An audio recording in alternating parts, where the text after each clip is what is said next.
एक गैंगस्टर, एक गिरफ्तारी और एक फिल्म। लेकिन कहानी यहाँ खत्म नहीं होती। ये कहानी है कराची के उस अंधे अंधेरे दौर की जहाँ खौफ ही कानून था। नमस्कार दोस्तों, मैं हूँ आपके साथ आपका सारथी पार्थ और आप देख रहे हैं स्टेट मिरर। धुरंधर का असर और पुरानी पोस्ट का वायरल होना। धुरंधर द रिवेंज की सफलता सिर्फ बॉक्स ऑफिस तक सीमित नहीं रही, बल्कि इसने इंटरनेट पर भी एक पुरानी कहानी को फिर से जिंदा कर दिया है। जैसे ही फिल्म ने रिकॉर्ड कमाई की, वैसे ही 2014 की एक पोस्ट अचानक सोशल मीडिया पर ट्रेंड करने लगी। इस पोस्ट में उजैर बलूच की गिरफ्तारी का जिक्र था। आप देख सकते हैं डिस्प्ले पे वो नाम जो कराची के अंडरवर्ल्ड में एक वक्त पर खौफ का दूसरा नाम था। लोग इस पोस्ट को फिल्म के किरदार से जोड़कर देखने लगे, क्योंकि धुरंधर में दिखाया गया ये किरदार सिर्फ एक रोल नहीं था, वो एक असली कहानी से प्रेरित था। और यही वजह है कि अब लोग पूछ रहे हैं, क्या फिल्म सिर्फ एंटरटेनमेंट है या इतिहास का एक खौफनाक आईना।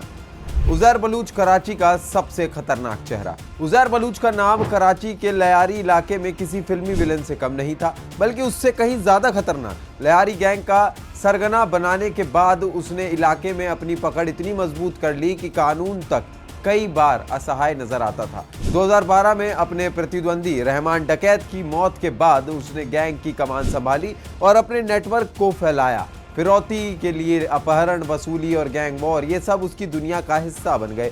रिपोर्ट्स के मुताबिक वो सिर्फ एक अपराधी नहीं था, बल्कि एक ऐसा चेहरा था जो खुद को समाज सेवी दिखाने की कोशिश करता था। लोगों की मदद करने, शिक्षा और शादी में पैसे देने जैसी बातों में उसने अपनी छवि को सॉफ्ट करने की कोशिश की थी, लेकिन उसके पीछे छिपा हुआ खौफ हर कोई जानता था। इंटरपोल और दुबई में गिरफ्तारी का ड्रामा।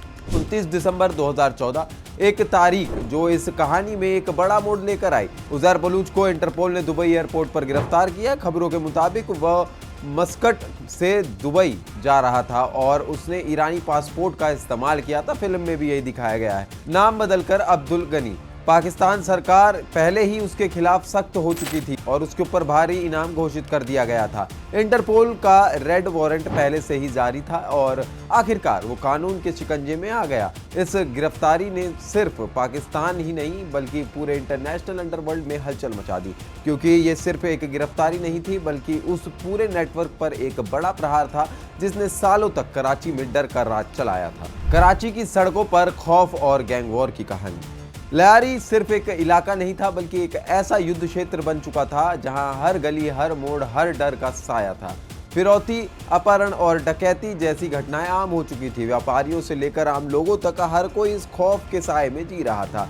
कॉल आती थी और लोग डर जाते थे। रिपोर्ट्स बताती हैं कि बलूच के नेटवर्क ने इतना डर फैला दिया था कि लोग बिना विरोध किए फिरौती की मांग लेते थे। लेकिन ये सिर्फ बाहरी दुश्मनों की कहानी नहीं थी, उसके अपने गैंग में भी दरारें पड़ने लगी थी। नूर मोहम्मद उर्फ बाबा लाडला के साथ उसका विवाद एक खतरनाक मोड़ तक पहुंच गया, जिसने लयारी को दो गुटों की जंग का मैदान बना दिया। इस गैंग वॉर ने शहर को अंदर से हिलाकर रख दिया था।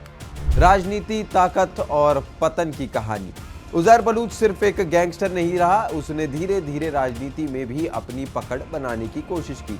उसे पाकिस्तान पीपल्स पार्टी का समर्थन मिला और उसने लयारी अमन कमेटी बनाई। लेकिन जैसे जैसे उसके खिलाफ आरोप बढ़े, पार्टी ने खुद को उससे दूर कर लिया। आखिरकार उसकी कमेटी पर भी बैन लग गया। उस पर कई गंभीर आरोप लगे, राजनीतिक विरोधियों की हत्या से लेकर प्रतिद्वंदियों को खत्म करने तक। लेकिन हर ताकतवर कहानी की तरह उसका भी अंत हो गया।